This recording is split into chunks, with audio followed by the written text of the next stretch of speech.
salaamaaleykum sama gars yi dama leen di bàyyi ngeen seetaan benn vidéo ngeen revenir ma wax leen conséquences yi si nekk top.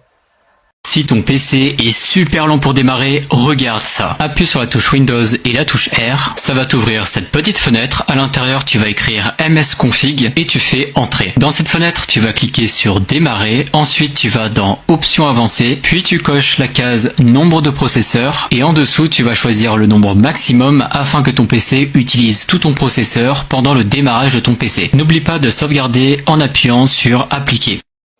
Vidéo bi jot a jàll léegi xam leen ne képp koo ko installé si Windows 11 dina crasher sa machine. La plupart Windows 11 yi du ko accepté.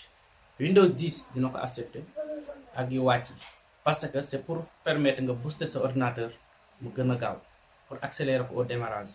Mais boo ko une fois nga accélérer ko au démarrage ba mu jàll boo revenir redémarrer machine bi day koy crasher te éviter loolu parce que mën na la perte loo say données dugal la say réinstallation indi lay problème piro. Merci.